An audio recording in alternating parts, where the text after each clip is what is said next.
Hi എല്ലാവർക്കും നമസ്കാരം. പുതിയൊരു വീഡിയോയിലേക്ക് എല്ലാവർക്കും സ്വാഗതം. ഇന്നത്തെ റെസിപ്പി നല്ല പൂ പോലെ സോഫ്റ്റ് ആയിട്ടുള്ള പാലപ്പത്തിൻ്റെ റെസിപ്പിയാണ്. അപ്പോൾ പാലപ്പമൊക്കെ ചെയ്തിട്ട് ശരിയാകാത്തവർക്ക് ധൈര്യമായിട്ട് ഈ ഒരു റെസിപ്പി ട്രൈ ചെയ്ത് നോക്കാം. അപ്പോൾ ഈ ഒരു ബാറ്റർ വെച്ചിട്ട് തന്നെ നമുക്ക് വട്ടയപ്പവും വെള്ളയപ്പവും ഒക്കെ തന്നെ നല്ല സോഫ്റ്റായിട്ട് ചെയ്തെടുക്കാം. അപ്പോൾ നമുക്ക് എങ്ങനെയാണ് ഈ റെസിപ്പി ചെയ്യുന്നതെന്ന് നോക്കാം. അതിനു മുമ്പേ എൻ്റെ ചാനൽ ആദ്യമായിട്ടാണ് കാണുന്നുണ്ടെങ്കിൽ മറക്കാതെ സബ്സ്ക്രൈബ് ചെയ്യുക. അതുപോലെ ബെല്ലൈക്കണോട് പ്രസ് ചെയ്യുക. അപ്പോൾ നിങ്ങൾക്ക് പുതിയ വീഡിയോസൊക്കെ അപ്ലോഡ് ചെയ്യുമ്പോൾ നോട്ടിഫിക്കേഷൻ കിട്ടും. അപ്പോൾ നമുക്ക് വേഗം തന്നെ എങ്ങനെയാണ് ഈ സോഫ്റ്റ് പാലപ്പം ചെയ്തെടുക്കുന്നതെന്ന് നോക്കാം. അപ്പം പാലപ്പം തയ്യാറാക്കാനായിട്ട് ഞാനൊരു ബൗളിലേക്ക് 2 കപ്പ് പച്ചരിയാണ് ചേർത്ത് കൊടുക്കുന്നത്. ഇതിലേക്ക് നമുക്ക് വെള്ളം ഒഴിച്ചിട്ട് നന്നായിട്ട് ഒരു 3-4 പ്രാവശ്യം നന്നായിട്ട് കഴുകിയെടുക്കണം. അപ്പം ഈ അരി കഴുകി നന്നായിട്ട് വെള്ളമൊക്കെ ഒന്ന് ക്ലീനായി വരണം. അതുവരെ നന്നായിട്ട് 3-4 പ്രാവശ്യം നന്നായിട്ട് ഒന്ന് കഴുകിയെടുക്കാം. അപ്പോൾ അരിയൊക്കെ നന്നായിട്ട് കഴുകിയെടുത്തിട്ടുണ്ട്, വെള്ളമൊക്കെ നന്നായിട്ട് ക്ലീനായി വന്നിട്ടുണ്ട്. ഇനി നമുക്കൊരു 4 മണിക്കൂർ നന്നായിട്ട് കുതിരാൻ വെക്കണം.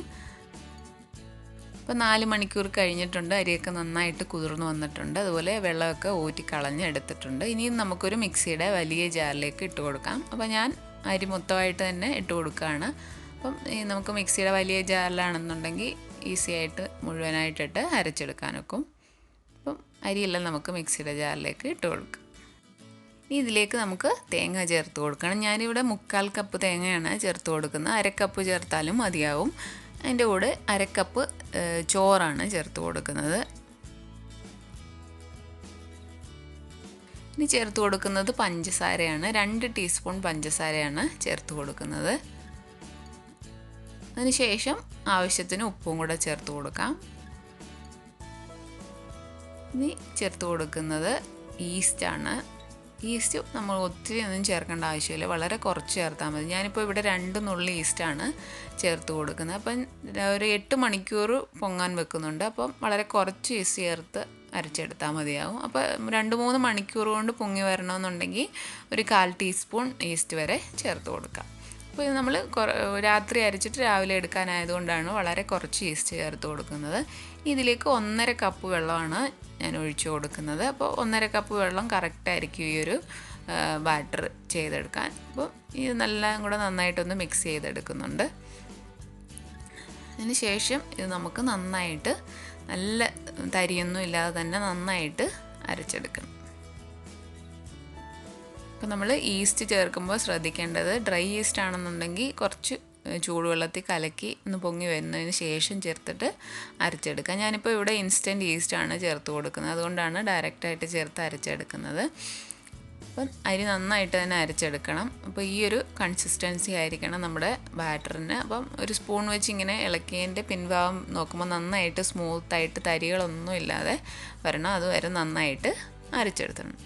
അപ്പോൾ നമ്മൾ ബാറ്റർ നന്നായിട്ട് പാലപ്പത്തിനുള്ള മാവ് അരച്ചെടുത്തിട്ടുണ്ട്. ഇനി ഇതൊരു അത്യാവശ്യം വലിയൊരു പാത്രത്തിൽ തന്നെ ഒഴിച്ചു വെക്കണം. കാരണം ഇത് നമ്മൾ രാവിലെയൊക്കെ ആകുമ്പോൾ ഒത്തിരി അങ്ങ് പൊങ്ങി വെളിയിലൊക്കെ പോകും. അതുകൊണ്ട് തന്നെ അത്യാവശ്യം നന്നായിട്ട് വലിപ്പമുള്ള ഒരു പാത്രത്തിൽ തന്നെ ഒഴിച്ചു വെക്കണം.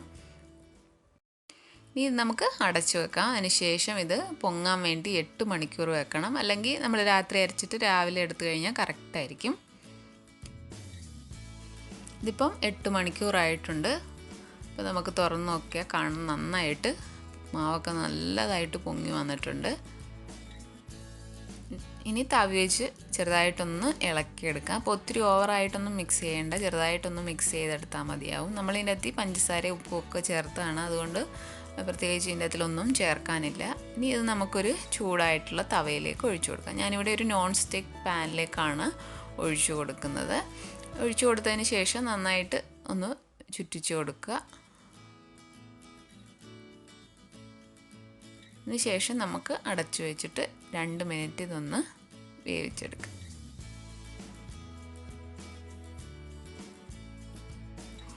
ഇപ്പോൾ 2 മിനിറ്റ് ആയിട്ടുണ്ട്. അപ്പമൊക്കെ നന്നായിട്ട് വെന്ത് വന്നിട്ടുണ്ട്. കാണുമ്പോൾ തന്നെ അറിയാം നല്ല സോഫ്റ്റ് ആയിട്ടുള്ള അപ്പമാണ്. അപ്പോൾ നമുക്കിതൊരു പാത്രത്തിലേക്ക് മാറ്റാം. അങ്ങനെ നമ്മുടെ സോഫ്റ്റ് പാലപ്പം റെഡി ആയിട്ടുണ്ട്. ഇനി നമുക്ക് ക്രിസ്പി ആയിട്ടുള്ള പാലപ്പം ഉണ്ടാക്കാം. അതിനുവേണ്ടി ഞാനിവിടെ ഒരു ഇരുമ്പിൻ്റെ ചട്ടി വെച്ച് കൊടുത്തിട്ടുണ്ട്. അതിലേക്ക് എണ്ണ നന്നായിട്ട് ബ്രഷ് ചെയ്ത് കൊടുക്കാം. അപ്പം ഇരുമ്പിൻ്റെ ആകുമ്പം കുറച്ച് എണ്ണ തേച്ചിട്ട് വേണം ബാറ്റർ ഒഴിച്ചു കൊടുക്കാൻ. അപ്പം ഈ മാവ് ഒഴിച്ചു കൊടുത്തതിന് ശേഷം നന്നായിട്ടൊന്ന് ചുറ്റിച്ചു കൊടുക്കാം. അപ്പം നമ്മൾ 1-2 അപ്പമൊക്കെ ഉണ്ടാക്കി കഴിയുമ്പോൾ ഇനി നല്ല ചൂടായിരിക്കും. അപ്പം തുണിയോ ടിഷ്യൂ പേപ്പറോ വെച്ചിട്ട് പിടിച്ചിട്ടൊന്ന് ചുറ്റിച്ചു കൊടുക്കുക. ഇനി അടച്ചു വെച്ചിട്ട് നന്നായിട്ട് വേവുന്നിട വരെ ഒന്ന് കുക്ക് ചെയ്തെടുക്കാം. അപ്പോൾ നമുക്ക് കണ്ടില്ലേ, നല്ല ക്രിസ്പി ആയിരിക്കും. സൈഡൊക്കെ നല്ല ക്രിസ്പി ആയിട്ട് തന്നെ ഈ ഒരു ഇരുമ്പിൻ്റെ ചട്ടിയിൽ ചെയ്തെടുക്കുമ്പോൾ വരും. അപ്പോൾ ക്രിസ്പി ആയിട്ട് ഇഷ്ടമുള്ളവർക്ക് ഇങ്ങനെ ചെയ്തെടുക്കാം. അപ്പോൾ നമ്മുടെ ക്രിസ്പി പാലപ്പം റെഡിയായി. അടുത്തത് നമുക്ക് പൂവിൻ്റെ ഷേപ്പിലുള്ള നല്ല ക്രിസ്പി ആയിട്ടുള്ള പാലപ്പം ചെയ്തെടുക്കാം. അതിനായിട്ട് ഞാൻ കുറച്ച് മാവ് ഒഴിച്ചു കൊടുത്തിട്ടുണ്ട്. അതിനുശേഷം ഇതുപോലെ എല്ലാ സൈഡിലേക്കും ഒന്ന് ചരിച്ചു കൊടുക്കുക. അപ്പം പൂവിൻ്റെ നമുക്ക് കറക്റ്റായിട്ടുള്ള പൂവിൻ്റെ ഷേപ്പിലേക്ക് കിട്ടും ഈ പാലപ്പം. അതിനുശേഷം നമുക്ക് അടച്ചു വെച്ച് ഇതൊന്ന് വേവിച്ചെടുക്കാം. അപ്പം ഈ ഒരു ചട്ടി നല്ല ചൂടായിരിക്കും. അപ്പോൾ തുണിയോ ടിഷ്യൂ പേപ്പറോ വെച്ചിട്ട് ഒന്ന് ചരിച്ചു കൊടുക്കുക. അപ്പോൾ കണ്ടില്ലേ, നമ്മുടെ പൂവിൻ്റെ ഷേപ്പിലുള്ള പാലപ്പവും റെഡിയായി. ഇനി നമുക്ക് നമ്മുടെ സോഫ്റ്റ് ആയിട്ടുള്ള പാലപ്പം ഒരു സെർവിങ് പ്ലേറ്റിലേക്ക് മാറ്റാം. അപ്പം ഈ ഒരു പാലപ്പത്തിൻ്റെ കൂടെ നമുക്ക് മുട്ടക്കറിയോ ചിക്കൻ കറിയോ ഒക്കെ കൂട്ടി കഴിക്കാം. ഇപ്പോൾ കാണുമ്പോൾ തന്നെ അറിയാം, നല്ല സോഫ്റ്റ് ആയിട്ടുള്ള പഞ്ഞി പോലത്തെ പാലപ്പമാണ്. അപ്പം ഈ ഒരു റെസിപ്പി നിങ്ങളും ട്രൈ ചെയ്ത് നോക്കുക. ട്രൈ ചെയ്ത് നോക്കിയിട്ട് നിങ്ങളുടെ ഫീഡ്ബാക്ക്സ് കമൻസിലൂടെ അറിയിക്കുക. അതുപോലെ നിങ്ങൾക്ക് വീഡിയോ ഇഷ്ടപ്പെട്ടാൽ ലൈക്ക് ചെയ്യുക, ഷെയർ ചെയ്യുക. അതുപോലെ മറക്കാതെ എൻ്റെ ചാനലും സബ്സ്ക്രൈബ് ചെയ്യുക. അപ്പോൾ നമുക്ക് പുതിയൊരു റെസിപ്പി ആയിട്ട് കാണാം. അതുവരേക്കും താങ്ക് യു.